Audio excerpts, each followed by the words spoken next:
Pessoal, tudo bem? Para quem não me conhece, meu nome é Adriano Leonardi, eu sou médico ortopedista especializado em cirurgia do joelho. Também tenho uma segunda especialidade, que é a medicina do esporte. Sejam todos muito bem-vindos aqui ao Joelho no Ar, aqui um espaço para a gente discutir doenças do joelho, cirurgias do joelho, medicina esportiva, medicina regenerativa. E antes de mais nada, queria dar um recado para todo mundo que está entrando aqui para assistir esse podcast, que a gente lançou no mês passado o primeiro curso em língua portuguesa do diagnóstico ao tratamento final da artrose. Então é importantíssimo você que está acompanhando com o seu médico fazer parte desse curso, ser aluno meu, para que você entenda a artrose desde o começo dela, o que é artrose doença, o que é artrose de envelhecimento, quais são os tratamentos, o que o seu médico está te propondo, o que dá resultado, o que não dá resultado. Então, na descrição desse podcast, a gente tem aqui o curso Vencendo a Artrose. Então, se você tem interesse nesse assunto, venha fazer parte aí, essa quantidade enorme de alunos que eu tenho, e vai ser um prazer muito grande receber você. Então, pessoal, no episódio de hoje do Joelho no Ar, eu trago aqui uma grande convidada, uma pessoa que eu queria conversar há muito tempo, a médica reumatologista, a doutora Fernanda Lima, que também é esportista, assim como eu, pratica ciclismo. É um prazer muito grande receber aqui hoje, Fernanda. Seja muito bem-vinda. Adriano, o prazer é todo meu. Dois ciclistas que entendem como o ciclismo protege o joelho, não é? Sem dúvida nenhuma. Diferente de outras articulações. Sem dúvida nenhuma. A Fernanda é médica reumatologista. Eu queria ouvir de você, Fernanda, o que Tá, seu currículo, a tá, sua passagem, tá certo. etc. e tal, como Então, médica. como todo reumatologista, a gente vem da área clínica, a gente faz clínica médica primeiro, e depois que eu terminei a reumatologia, eu estava assim, eu sempre quis me envolver muito com a área do esporte. Só que na época que eu terminei a residência, ainda não tinha uma residência de medicina do esporte. Aí eu fui fazer, na verdade, o doutorado, que eu já tinha o mestrado, fazer um doutorado em medicina do esporte, e fiz esse doutorado, me tornei especialista em medicina do esporte também, ajudei na organização da residência de medicina do esporte, que hoje existe no Hospital das Clínicas, e eu sou uma reumatologista com essa pegada, de trabalhar bastante com atleta e com reabilitações de lesões esportivas. E por esse lado clínico, a gente acaba também ajudando em prevenção de lesão, prevenção de outras doenças que o clínico acompanha, seja no esportista amador como no profissional também. Legal. Muita gente confunde, né? Muita gente É, confunde pelo menos a minha área de ortopedia com reumatologia, aliás, com medicina do esporte, eles acham que é tudo a mesma coisa. Na verdade, a é, medicina do esporte, para quem não sabe, é uma outra especialidade, e hoje a gente trabalha muito essa questão cardiovascular, a questão metabólica, a questão nutricional que tem que correr em paralelo. Existe um negócio em medicina do esporte que é chamado de dose e resposta. Então, a gente vai discutir muito no podcast hoje. Como a gente vai falar de artrose, a gente sabe que as articulações também respondem. A gente dá uma dose de treinamento e tem uma resposta esperada daquele treinamento. Então, antigamente, o pessoal achava que o esporte só machucava, não. A gente sabe que hoje o esporte ele tem impacto direto em pressão arterial, ele tem impacto direto na diabetes, e tem impacto direto em várias doenças, inclusive doenças psiquiátricas, oncologia, etc e tal. exatamente. Então, muita coisa mudou, né, Fernanda? Exatamente, exatamente. Tanto que hoje o nome correto dessa especialidade é medicina do esporte e do Do exercício, exercício, né. Aham, Então, para tirar só esse foco na alta performance e na lesão, sim. praticamente todas as doenças crônicas não comunicáveis ou não infectantes são Sim, passíveis de tratamento com exercício o físico, isso é muito exercício, né. legal, né. Então muita coisa mudou, né, porque o médico tradicional ele passa muito remédio, e quem É, trabalha com medicina do esporte tende a tirar remédio, né. exato, exatamente. Então muita coisa mudou eu acho que tanto você quanto eu, a gente Uhum, trabalha com 2 pontas, né, uma ponta que é receber o paciente no consultório que tem uma doença articular,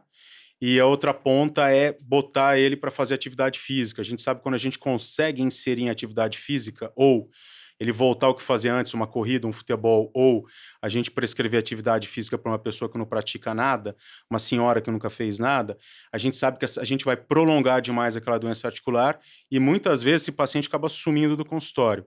Se você só passar remédio e mandar não fazer nada, ele acaba voltando, não consegue melhorar e eventualmente vai para cirurgias muito grandes, e a gente consegue prolongar muito isso com atividade física, né? exato, e a gente tem que pensar até o que a gente chama de comorbidade, que são as doenças que essas pessoas, além de ter, por exemplo, uma artrose, elas têm em conjunto. Se elas estão mal tratadas dessas doenças, por exemplo, um diabetes, uma hipertensão, isso vai até impactar na evolução posterior de uma cirurgia. Sim, E o que eu vejo, embora com toda a ajuda hoje da imprensa e das redes sociais que já estão divulgando a importância do exercício físico, eu ainda vejo um certo medo do paciente, um certo preconceito de encarar o exercício físico como uma ferramenta benéfica.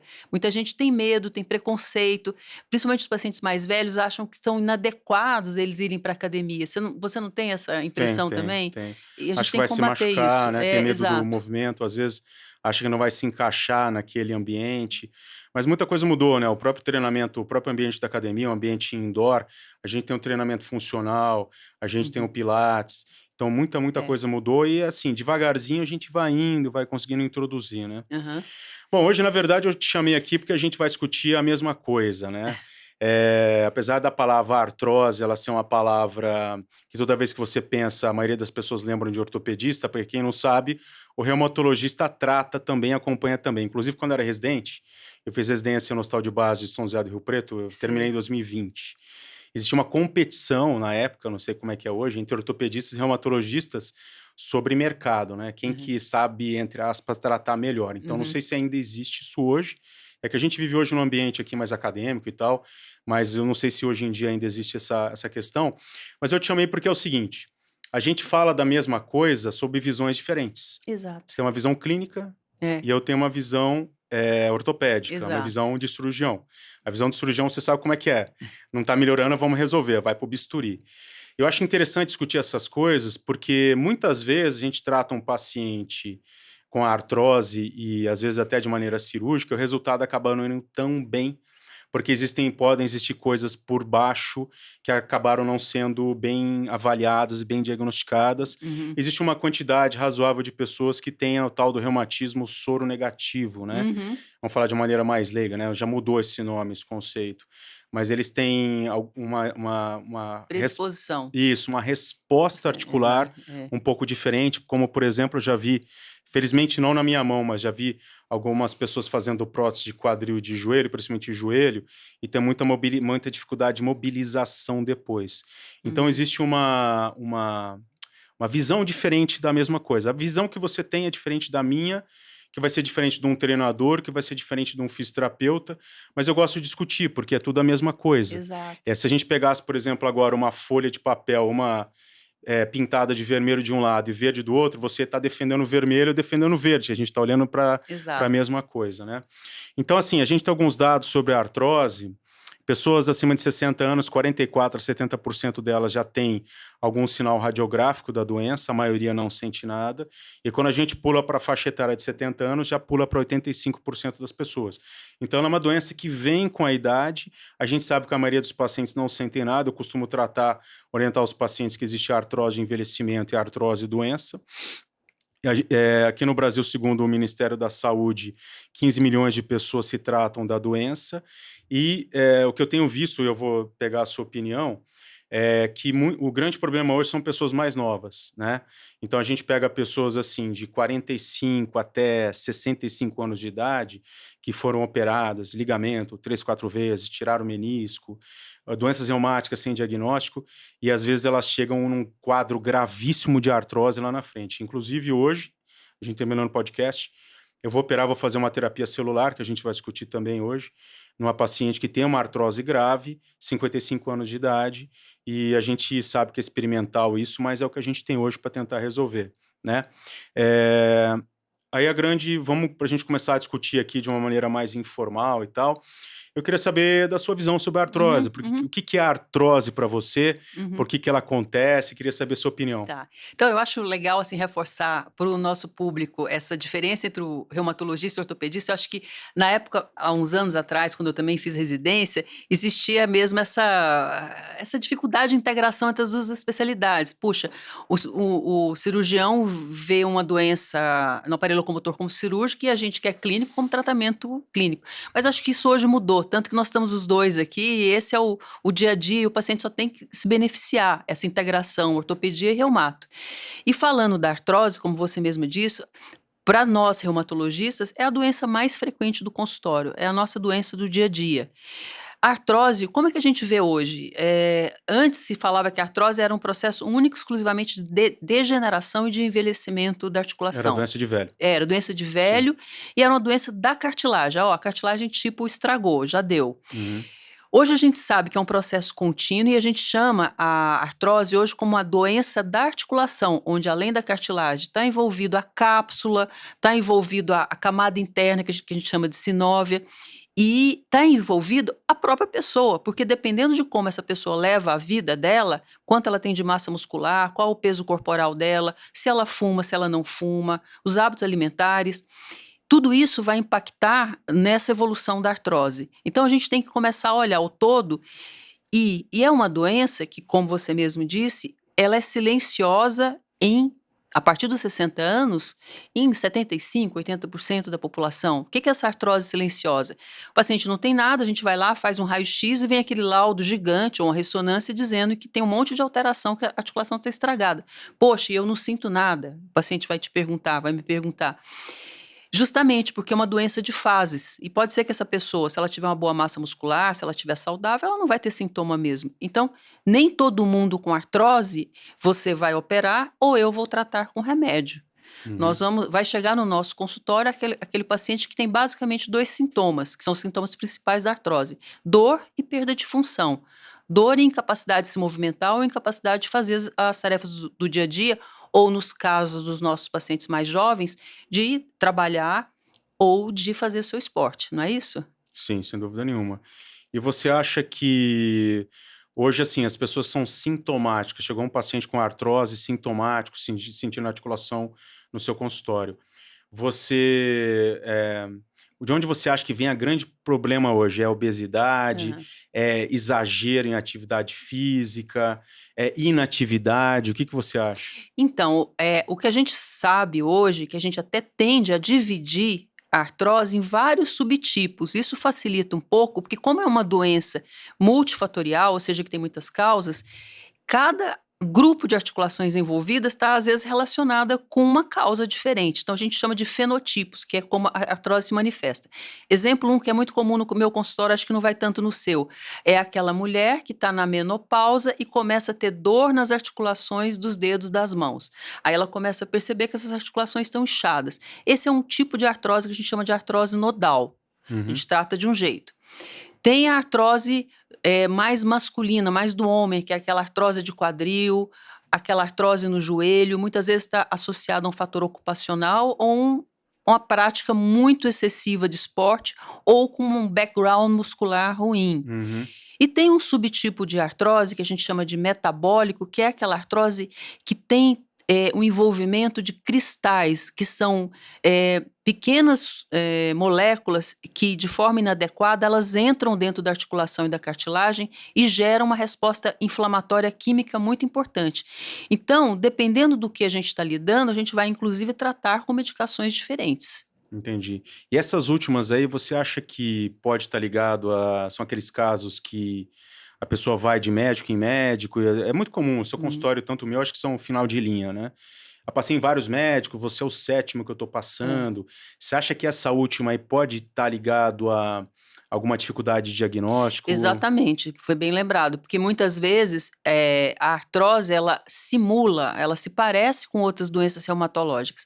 Adriana, a gente tem hoje catalogado mais de 100 tipos de doenças reumatológicas descritas, né, quer dizer, uma imensidão de doenças, e nem todas elas têm um marcador específico, um exame de sangue ou um exame de imagem que vai dizer: "Ó, é isso". A Uhum. gente trabalha com raciocínio de critérios, então dependendo da combinação de sintomas, de sinais, de faixa etária, a gente vai fechar um diagnóstico.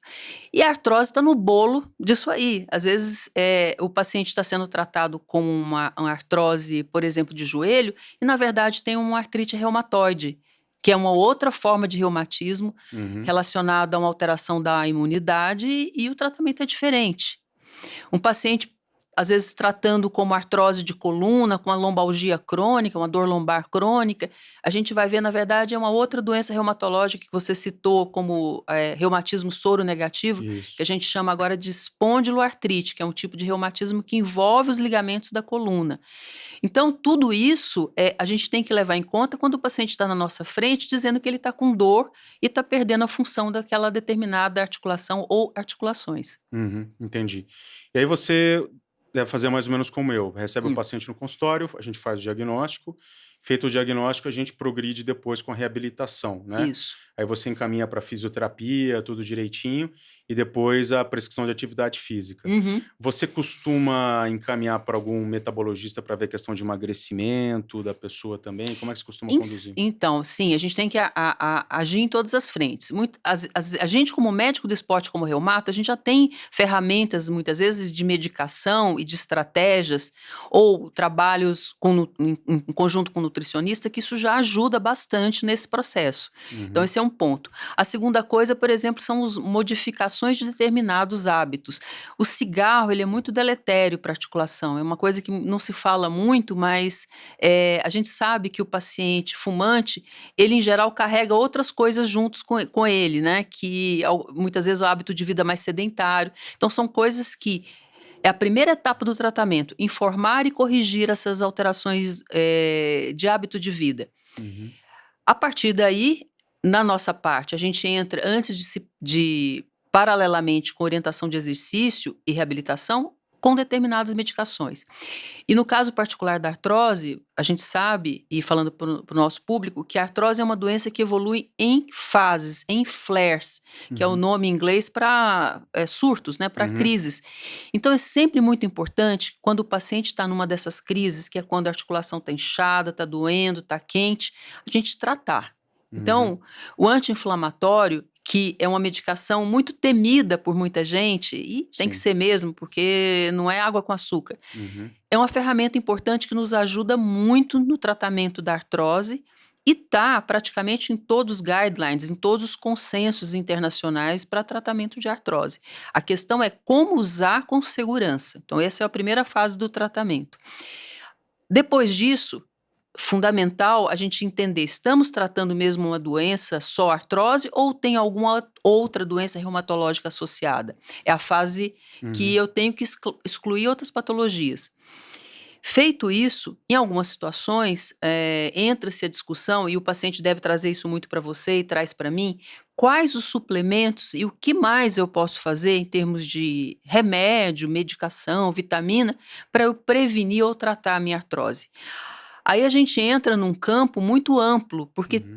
quando uma doença tem um tratamento muito bem estabelecido, não tem discussão, É um né. remedinho É, o só uma remédio, via. você tem uma pneumonia, você vai dar um Aham, antibiótico X, acabou. Não é assim. uhum. Como a artrose é uma das doenças em que a gente tem menos certeza científica de determinados tratamentos, a gente acaba tendo infinidade de opções terapêuticas e a gente tem que lidar com isso. Uhum. Não sei se essa é a Sim, sua impressão sem dúvida também, né? nenhuma, sem dúvida nenhuma. E algumas falham, outras dão certo, né. Exato. Às vezes você pega pacientes e fala: "Não, eu vou fazer isso daqui, vai ficar bom", pelo menos na minha cabeça. A gente não Uhum. pode nunca garantir. E aí não dá aquele resultado que você tá achando que ia ter, aí Exato, fica você exato. acaba caindo na cara, né, fala: "Por que será?". Cada um responde de maneira diferente, não é. Exato. Até porque se o paciente já tem um quadro muito arrastado de dor crônica, eh, ele desenvolve uma memória dessa dor, vamos falar, por exemplo, a articulação do joelho. Sim. Quadros recidivantes que voltam e voltam de artrites faz com que esse paciente desenvolva uma dor crônica tal que a gente também tem que interferir com o uso de medicação de ação central para Uhum. meio que fazer um reset Da dor. dessa memória de dor. Sim, sim. E também está preconizado o uso de antidepressivos específicos para isso. Uma dessas drogas é a duloxetina, que Uhum, é conhecida no mercado como Cymbalta ou Veligia, que são uhum. medicamentos que estão recomendados oficialmente para tratamento de determinados tipos de artrose de joelho. Uhum. E esses anti-inflamatórios naturais, né, que são muito É, falados, a exato. cúrcuma, quais deles que você gosta mais, Tá. assim? Então, desses anti-inflamatórios naturais que a gente chama de condroprotetores, que Uhum, tem uma ação muito leve. A gente tem a cúrcuma, a gente tem os extratos ensaponificados de soja e abacate, a gente tem a bosélia, diacereína.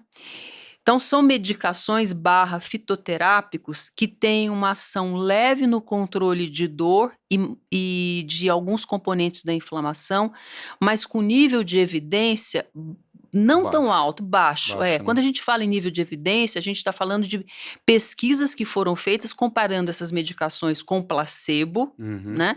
E não houve tanta diferença estatística. O efeito dessas medicações é muito parecido, um pouquinho a mais do que placebo. Mas só a gente que está ali na frente do paciente, que está vendo o sofrimento dele, sabe que em determinadas situações, mesmo a gente sabendo que aquela medicação no estudo clínico não tem um efeito tão potente, a gente vai utilizar essa ferramenta se não existe grande risco de efeito adverso para o paciente. Então, eu vou utilizando o extrato de abacate ou a diacereína, de acordo com o paciente. O tratamento medicamentoso da osteoartrose é um tratamento muito customizado, muito individualizado. A gente tem que levar em conta paciente por paciente na hora de combinar a medicação, né? Esses outros remédios também que a gente usa para estabilizar um pouco a reação inflamatória. Às vezes o grande problema do paciente não é nem tanto dor, é inchaço da reumatiscular, sinovite artrítica.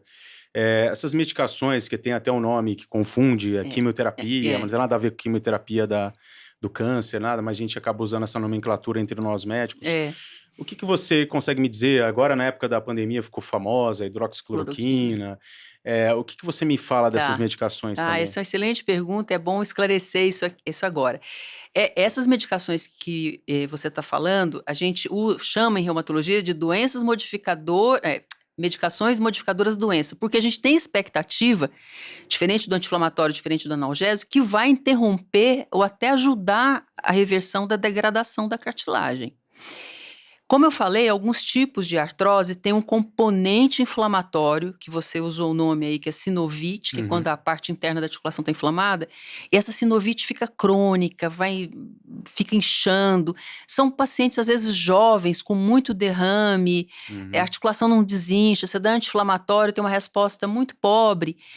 Nesse caso, a primeira coisa, a gente tem que, como eu falei, descartar, por exemplo, uma artrite reumatoide. Às vezes esse paciente... ele é jogador de tênis, ele fez uma lesão, machucou um menisco, ele fez uma artroscopia, a artroscopia evoluiu com esses derrames e inflamações. Acredito que você já tenha tido pacientes... Nossa Senhora! que é para dar tudo certo, faz um mínimo reparo meniscal dentro de uma artroscopia e fica aqueles derrames. Muitas vezes essa paciente tem uma base imunológica já alterada e bastou ali jogar um fósforo ali dentro para aquilo ali desencadear uma resposta inflamatória crônica. Então, nesse caso, a gente usa algumas medicações. A mais conhecida delas no nosso dia a dia é o metotrexato, que originalmente ele é sim um quimioterápico usado para alguns tratamentos de câncer em doses altíssimas e tempo prolongado. A gente usa em doses baixas e de forma semanal, por exemplo, em determinadas situações. Falando um pouco sobre a hidroxicloroquina ou a cloroquina, que foi a medicação que virou um drama na pandemia. Virou um drama, né? E para a gente, reumato virou um drama mesmo, porque é uma medicação que a gente usa para várias doenças reumatológicas autoimunes e faltou na pandemia pelo excesso e por aquele delírio que ela poderia usar como tratamento do Covid. A gente na prática clínica sempre usou a hidroxicloroquina para tratamento de artrose, de artrite reumatoide, etc. No entanto, recentemente, finalmente saiu um estudo bem potente fazendo um comparativo do tratamento da artrose com cloroquina e placebo e comparando com outras medicações. E, infelizmente, a resposta da cloroquina não foi tão superior. Então, hoje, isso é bem recente o que eu estou te falando. A nossa tendência ou as recomendações das instituições que estudam a osteoartrose é até de não prescrever a cloroquina se o diagnóstico é uma osteoartrose pura. O benefício não vai ser tão grande. E aí, ao invés de nos ajudar, tira mais uma opção terapêutica. né? Entendi. Mas, de toda forma, paralelamente, estão surgindo outras alternativas de opção terapêutica, inclusive medicações novas que a gente chama de anticorpos monoclonais, ou determinadas drogas com ação, um alvo muito específico nas substâncias inflamatórias que levam à artrose. Os estudos ainda são em fase 1, fase 2, são experimentais, mas com uma perspectiva que em breve a gente tem uma medicação nova que efetivamente vai agir no mecanismo de doença, e não só apagar incêndio, impedir Sim. a progressão. Entendi. Entendeu? Se Deus quiser, porque meu grande problema hoje, que deve ser o seu também, são pacientes jovens que muitas vezes chegam para mim e falam assim, eles falam, cheguei pro meu médico lá na minha cidade de origem e ele me disse assim, aguenta até onde der e senão faça a prótese, né? Então, assim, é muito difícil a gente conduzir esses pacientes que são mais jovens que eu falo assim, hoje em dia, um paciente do sexo masculino de 60 anos eu considero jovem para Isso, prótese. exatamente. O ideal é a gente fazer com 70, 75 anos, por aí. Eu fiz um ex-jogador de futebol de 84 anos, em 3 semanas ele abandonou o andador, tá super feliz. O ideal é não fazer. Prótese, apesar de eu ser cirurgião, e mês passado eu fiz 7 próteses, e é uma cirurgia que você vê o paciente andando no dia seguinte, quando a gente pega complicações é muito difícil de lidar, é muito difícil. Ter que trocar uma prótese é muito complicado. Eu tô com alguns casos aí de prótese solta, felizmente vindo não da minha equipe, né, mas soltou algum componente ou eventualmente um componente não muito bem encaixado, você tem que trocar, você vê que o paciente, ele piora. Né, quando você vai tratar. Então, o ideal é que a gente não faça prótese em idade nenhuma, ou se realmente for fazer a partir dos 70 anos de idade. Exato. Para esses pacientes mais jovens, o ideal é a gente tentar controlar e evitar esses picos de inflamação o máximo que a gente conseguir, nem que isso implique em usar vários ciclos curtos de anti-inflamatório de forma intermitente, eventualmente um pouco de corticoide, que é um tipo de anti-inflamatório hormonal que o paciente também tem muito preconceito, mas se bem utilizado, com orientação médica, dá uma excelente resposta. Bem acompanhado. Bem né? acompanhado. Uma outra ferramenta muito boa que a gente tem para tratamento de artrose são as infiltrações. A gente fala sobre isso. Exatamente. É o próximo tópico. Então, as infiltrações, nossa, ainda bem que a gente tem as infiltrações. É porque, assim, a gente pode infiltrar uma articulação de um paciente com o corticóide que eu estava falando aqui, ou seja, dar um anti-inflamatório hormonal.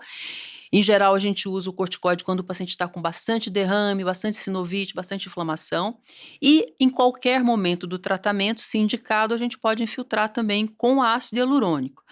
Para os nossos ouvintes, o ácido hialurônico, ele é uma molécula que também compõe a matriz, que é o cimento da cartilagem. O que acontece na artrose é que esse cimento ou essa matriz, com o tempo, ela vai quebrando e se desgastando. A célula responsável por fazer a manutenção dessa cartilagem, que se chama condrócito, com os anos, esse condrócito vai envelhecendo e ele não tem uma capacidade regenerativa muito boa. Então, quando a gente faz a infiltração com ácido hialurônico, a gente espera uma ação local lubrificadora, né? Uma ação que melhore a capacidade de absorção de impacto e uma leve ação analgésica e anti-inflamatória.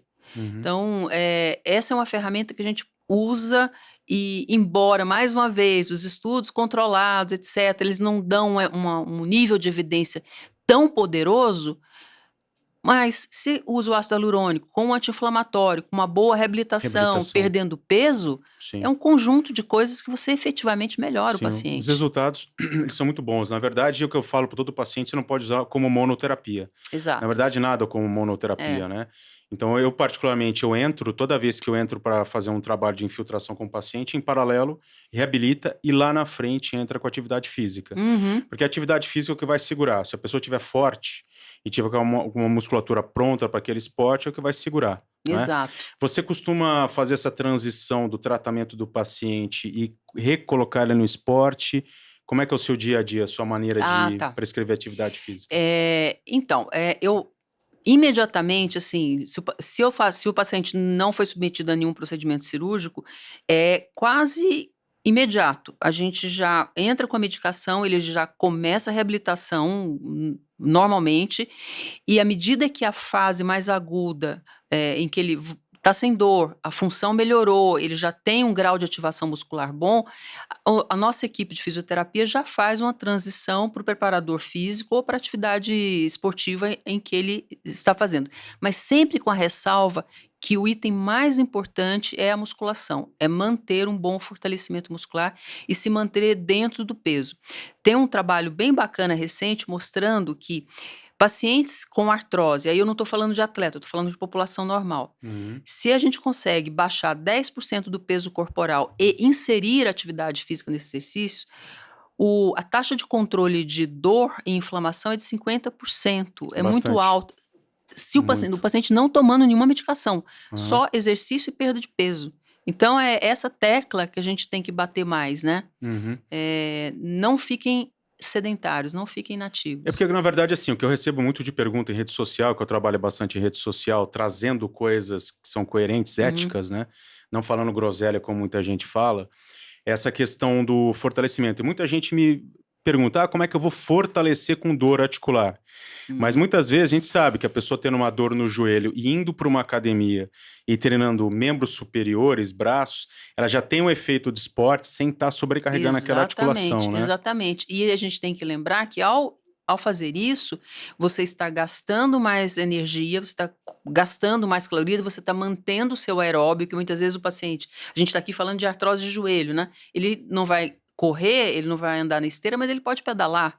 E Uhum. aí a frequência cardíaca já sobe, você já melhora um ambiente de recuperação, de regeneração ali daquele tecido. Uhum. Então, sempre que possível, pelo menos deixar uma atividade paralela. Eu vou colocar aqui dois tipos de pacientes que são muito frequentes no consultório. Até o pessoal costuma brincar comigo que eu atendo atleta e velho. Então, assim, obviamente que isso é brincadeira, mas vamos pensar num paciente pós-menopausa, Uhum. uma mulher com mais de 50 anos de idade, e eu tenho pego alguns casos de menopausa precoce, que é uma coisa que assusta também, e que a gente vê no dia a dia, que a mulher, quando ela entra na menopausa, ela é meio que ladeira abaixo, né? Uhum. E a gente sabe que a gente precisa fortalecer essa mulher, né? Ela precisa ganhar massa muscular e etc e tal, e tem muita controvérsia hoje, até alguns colegas exagerando a questão de reposição hormonal e tal. Exato. Como é que você vê a questão da mulher pós-menopausa para fortalecer e essa questão da reposição hormonal? Tá. Eu tenho eu tenho uma vantagem, assim, que eu vejo eu vejo muito público feminino e eu vejo mulheres nessa faixa etária do climatério que são sedentárias e nunca fizeram nada, e o outro polo, que são aquelas triatletas, ciclistas, mulheres muito ativas. E é muito interessante porque é uma evolução bem diferente dessas mulheres na perimenopausa. Porque na prática, para a mulher hoje, a melhor coisa, a coisa mais importante que ela faz é manter músculo, é ter músculo. Como você disse, a gente na menopausa, a mulher na menopausa, ela perde massa muscular muito rapidamente. E o músculo hoje, ele não é só uma estrutura que ajuda a gente a se movimentar. O músculo é um órgão endócrino. A gente Sim. sabe hoje que ele produz substâncias que ajudam de forma positiva no nosso metabolismo. Então, essa mulher no nosso consultório, além dessas medidas de comer mais proteína, manter massa muscular, melhorar a qualidade do sono, porque é à noite que a gente faz o reparo tecidual, sim, hoje é indicado a reposição hormonal com algumas exceções de risco. Essa reposição hormonal ela deve ser feita de uma forma coberta por guidelines, por consensos, em que essa mulher vai ter mais benefício do que risco. Existe, sem dúvida, hoje um abuso excessivo, uma prescrição desmedida de determinados hormônios para tentar melhorar ou rejuvenescer ou promover um ganho maior de massa muscular. Isso tem que ser levado em conta pelo risco, porque alguma dessas substâncias, alguns desses hormônios com uma pegada mais androgênica, mais masculina, pode levar também a complicações nas articulações e pior, em sistema cardiovascular e risco de determinados cânceres. Uhum. Então, assim, a reposição hormonal convencional, ela é indicada, ela protege? Sim, sem sombra de dúvida. Mas isso tem que ser feito de uma maneira muito bem dentro das normas científicas e de proteção ao paciente. Legal. Então, você acha que, em alguns casos, vale a pena a gente fazer suplementação para manter a pessoa mais ativa e ela Sem manter sim, sim. ganhando mais massa Sim, muscular, sim, né? a reposição hormonal convencional com estrógeno, Uhum. ela, se não há contraindicação, eh, teve um trabalho no final dos anos 90, começo dos anos 2000, que trouxe um desserviço para a população feminina, em que fez uma comparação fazendo reposição hormonal, uma população de mulheres mais velha do que a população alvo. E esse estudo mostrou risco cardiovascular, aumento de câncer, etc. Então, a reposição hormonal ficou com uma fama Sim. muito ruim por muitos anos. Aham. E os trabalhos mais novos estão desmistificando isso, e hoje já existe um consenso maior que é interessante sim você fazer reposição hormonal com algumas exceções. Então, de novo, o uso do estrogênio, em alguns casos progesterona, como proteção. Agora, esse abuso excessivo de testosterona ou derivados de testosterona, isso não vai trazer tantos benefícios a longo prazo e pode trazer riscos, e aí dessa forma a gente não recomenda. Entendi.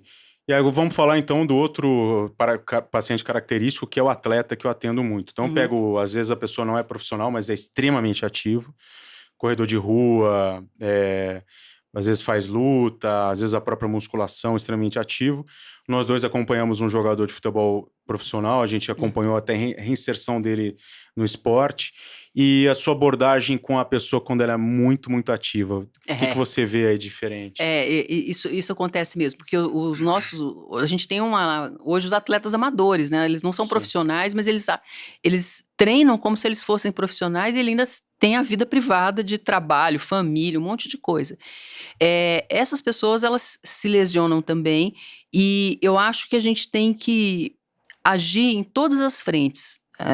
Controle, reabilitação, manutenção dentro do possível, dentro desse esporte, de forma adaptada até ele voltar de forma total, medicação.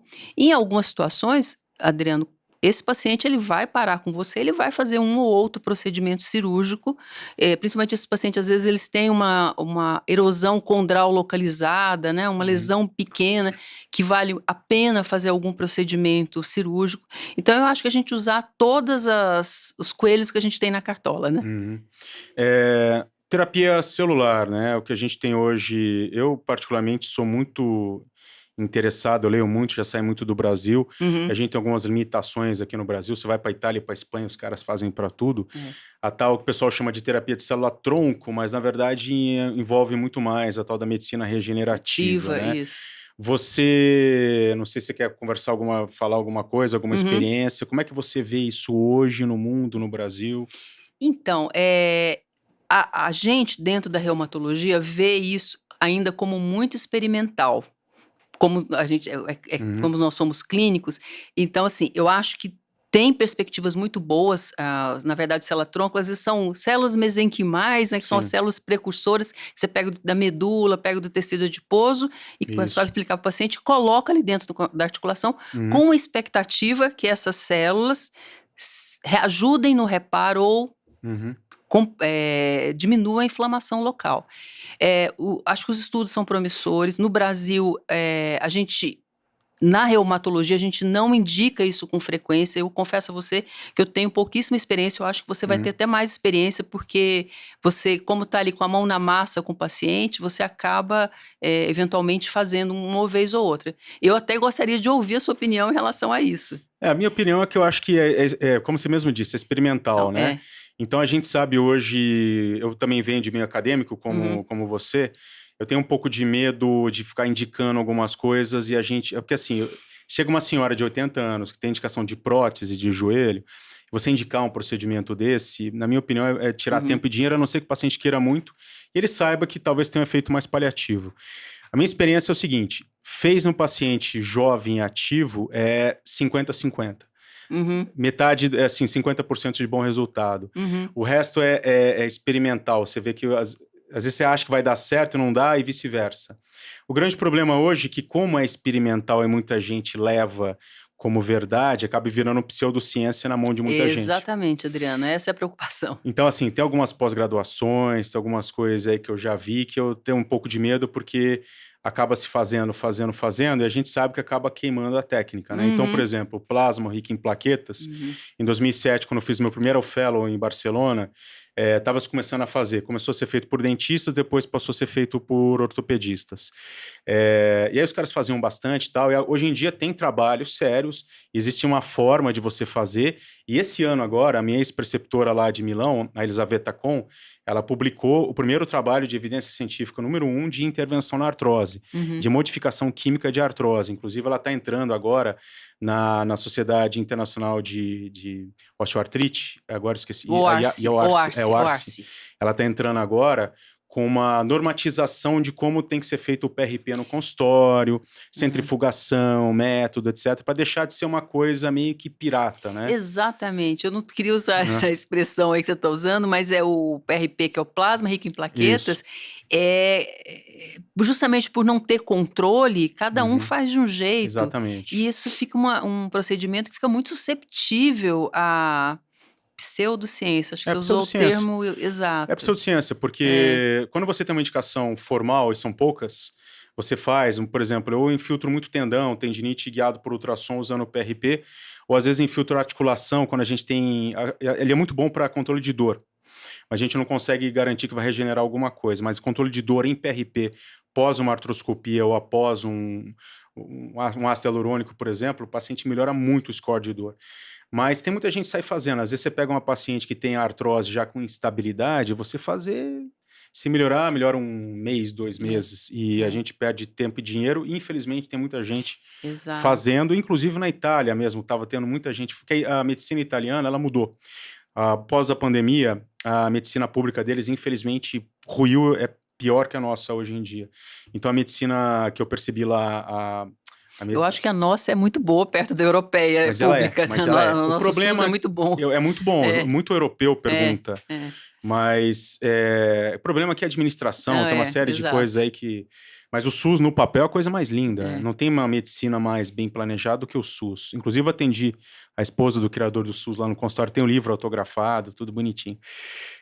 Mas a medicina na Itália privatizou e agora o pessoal está fazendo muito, e você tem visto muito resultado ruim, eles acabam queimando um pouco a técnica, né? Mas eu acho que é um grande futuro do estudo, da engenharia de tecido, a minha opinião é essa.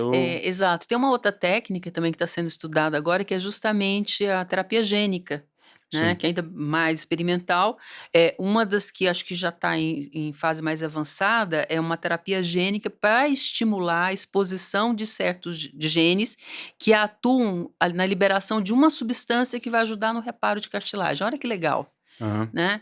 E parece uma coisa meio futurista, mas do jeito que a gente está caminhando em termos médicos, daqui a poucos anos a gente vai ter muita coisa. A gente viu esse boom, só fazendo um paralelo aqui, nos anos 2000 com a própria artrite reumatoide. A artrite reumatoide era até os anos 90 uma doença com prognóstico muito ruim. Para falar para os nossos ouvintes, é uma doença com muita deformidade, afeta pacientes muito jovens, pacientes em fase muito ativa da vida.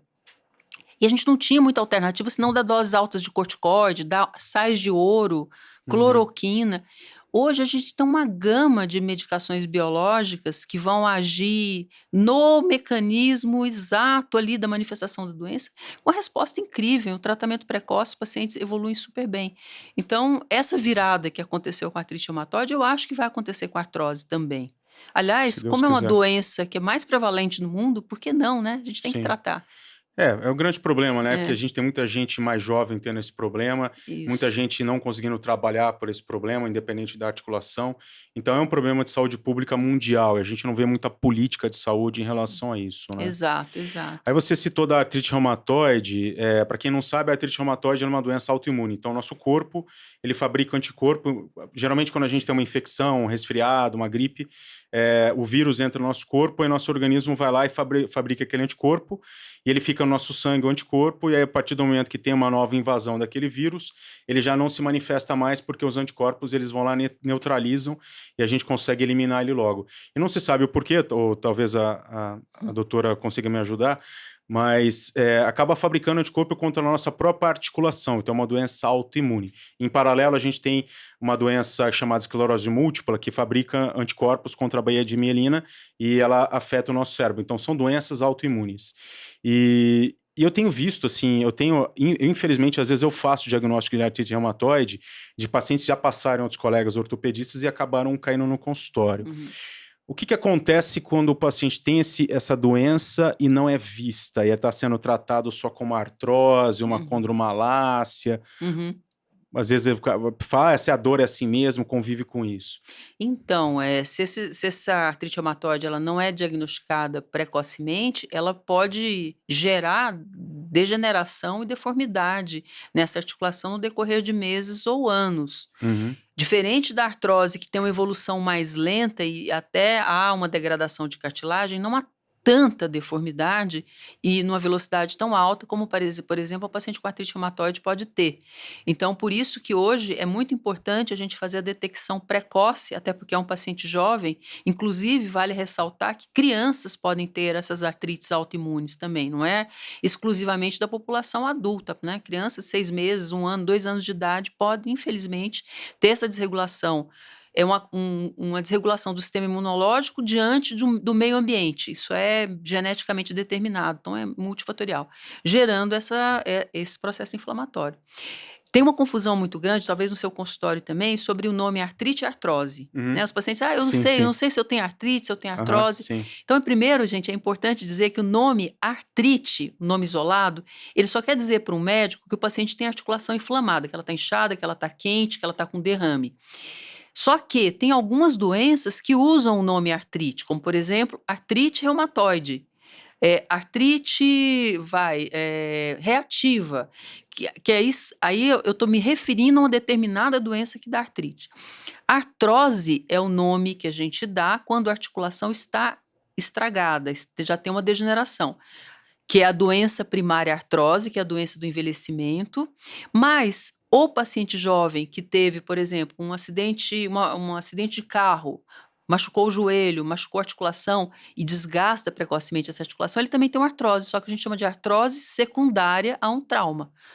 Né? Então, é bom diferenciar essas duas situações. E uma pessoa, você está falando da criança com artrite reumatoide juvenil, infantil, que pode ser confundida com a dor de crescimento.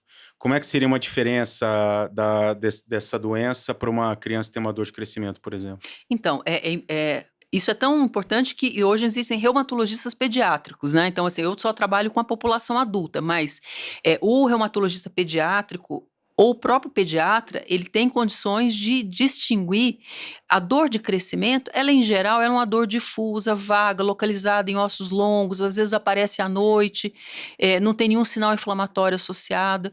Já o reumatismo da infância, ele pode afetar, em princípio, qualquer articulação, tem várias formas e subformas, pode afetar a coluna, o pacientinho, a criança vai ter uma articulação inchada, dolorida, o processo é arrastado, e tem que tratar e diagnosticar rápido, porque esse indivíduo está em fase de crescimento. Se essa articulação ela for inflamada, essa criança não cresce. Aquela articulação, a cartilagem de crescimento dela pode se degradar.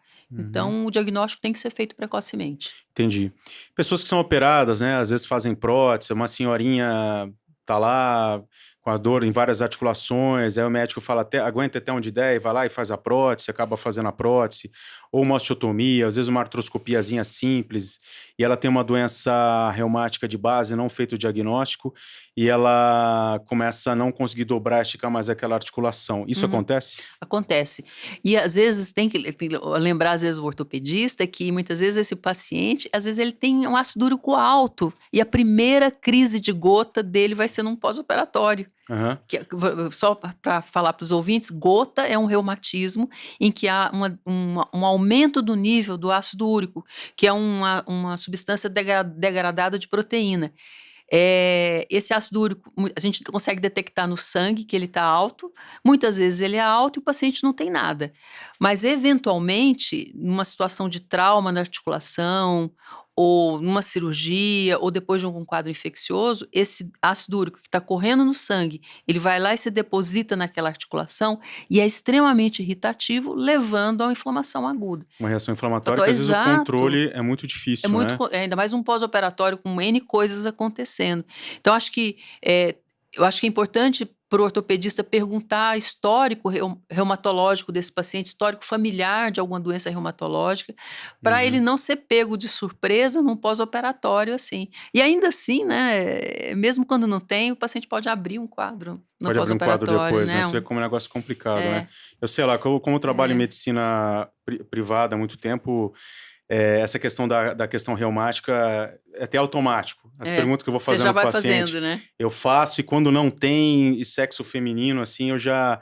Ou o cara que gosta muito de... Você vê que o cara gosta de uma cachaçinha, gosta de um churrasco, eu já também... Sempre eu pergunto e às vezes eu doso, porque senão a gente tem pós-operatórios, são um problema muito grande, né? Como é que você vê, em geral, esses pós-operatórios de prótese, a cirurgia de prótese hoje em dia? Você tem experiência com...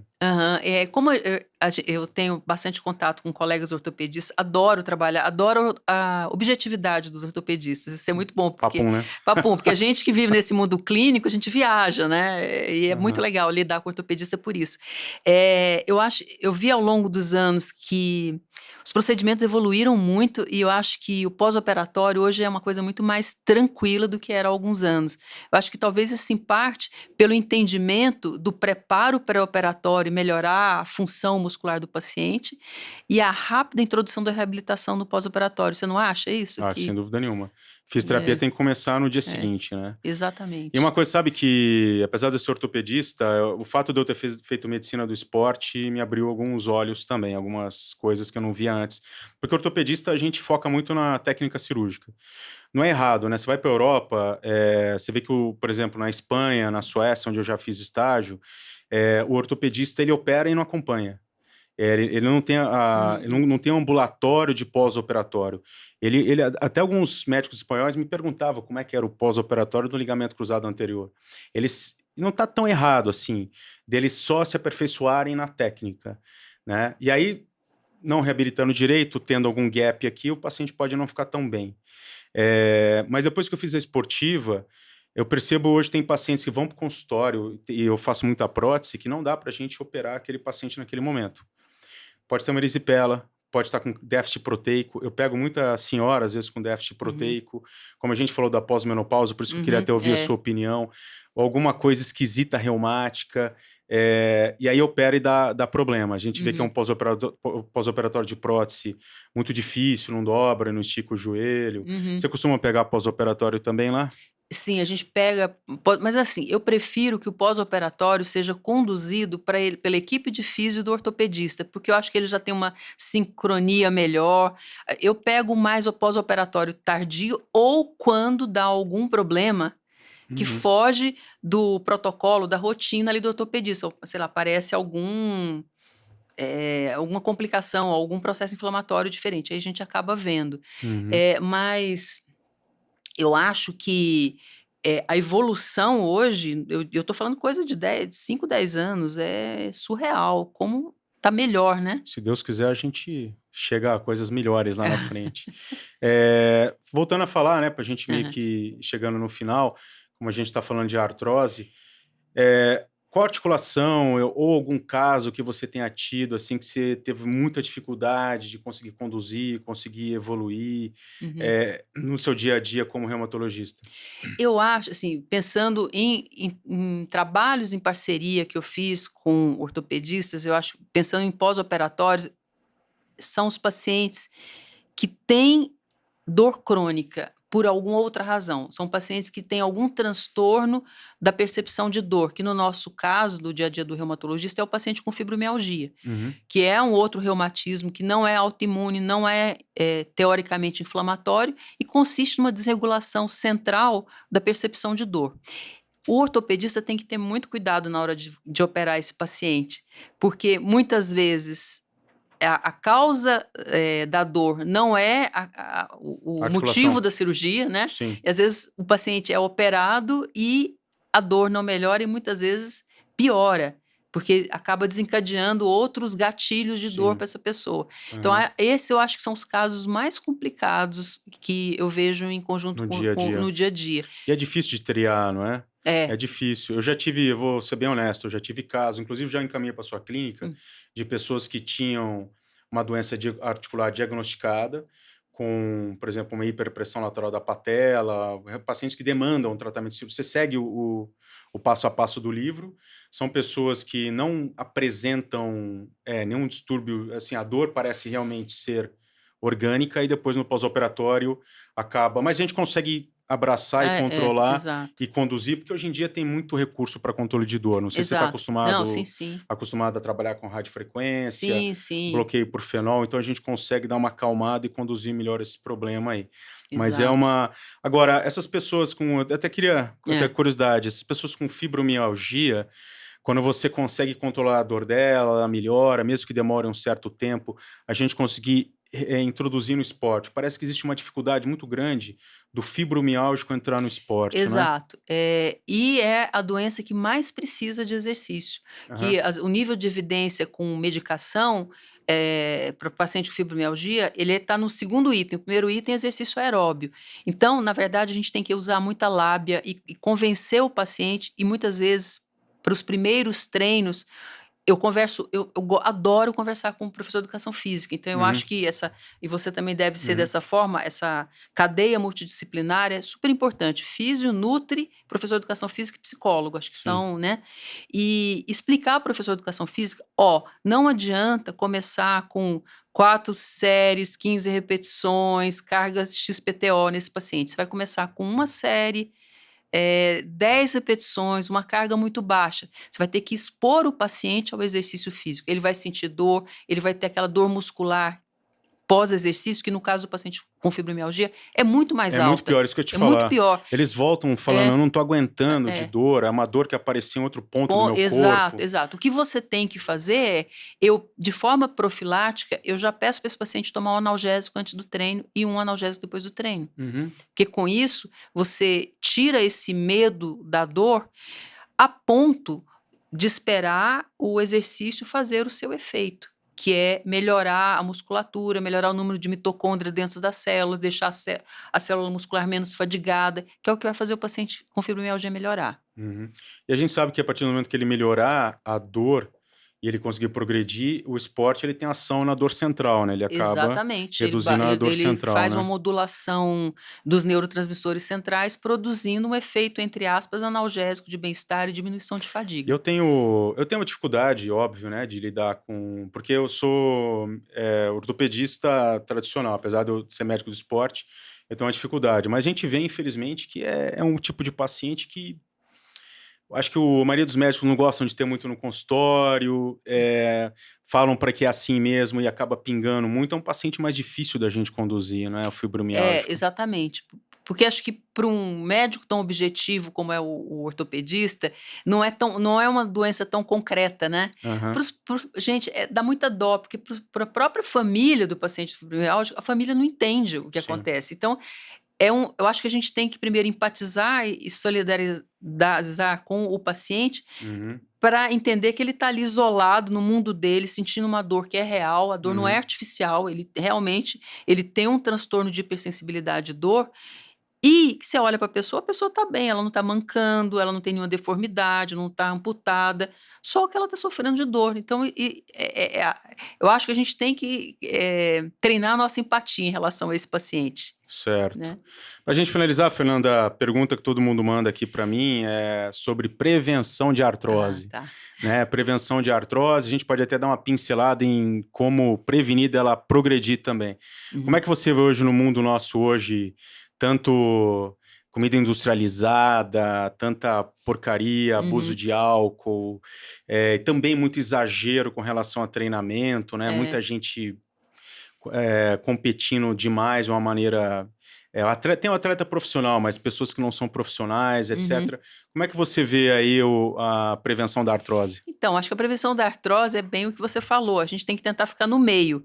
Acho que começa já na infância, não deixando a criança tão sedentária, tão ligada em celular e telas e pouco ativa, porque aí ela não vai ganhar osso, a cartilagem dela não vai ficar mais espessa quando ela está crescendo, ela não vai ganhar músculo. Acho que esse é um primeiro aspecto. Sem dúvida, os alimentos ultraprocessados, eles têm um papel também ruim nas articulações. Teve um estudo que a gente fez, eu trabalho num laboratório de pesquisas em exercício físico no HC, tem um trabalho feito recente com artrite reumatoide e os alimentos ultraprocessados, eles têm um potencial mais inflamatório, sem sombra de dúvida. E por outro lado, no outro polo, estão os excessos, né? São os esportes com muito impacto, muita rotação, os esportes de muito contato, em pessoas que, do ponto de vista de biomecânica, nem sempre estão bem adaptadas para executar esses esportes. Então, acho que a atenção na biomecânica, atenção na postura, boa musculatura, evitar o sobrepeso e controlar as outras doenças Em junto, paralelo. né, em paralelo, principalmente o diabetes. Ótimo, tá bom. Acho que chegamos aqui ao final de mais um Joelho no Ar. Faltou alguma coisa? Eu acho que não. Acho que não, A né? gente falou bastante. Exaurimos aqui, né? O pessoal que está me assistindo aqui hoje, vendo aqui o Joelho no Ar no YouTube, se ficar alguma dúvida, alguma pergunta, pode mandar tanto para mim quanto para a doutora Fernanda aqui embaixo. Quem está caindo no meu canal a primeira vez, fica à vontade para se inscrever. Aqui eu trabalho bastante com vídeos éticos baseados na ciência. Trouxe aqui hoje uma pessoa extremamente ligada à ciência. Se você curtir esse vídeo, mandar para alguém me ajuda bastante também a levar essas informações para pessoas que possam estar precisando. Fernanda, se quiser as últimas considerações, os contatos, tudo direitinho, a sua clínica, fica à vontade. Tá bom. Bom, eu agradeço imensamente essa oportunidade. Acho que o primeiro passo para a gente tratar um paciente é a informação. E isso que a gente já está fazendo aqui já é tratamento, pessoal. Então, acho que é isso. Obrigada. Tá bom. É isso aí, pessoal. Muito obrigado e até o próximo Joelho no Ar. Tchau, tchau.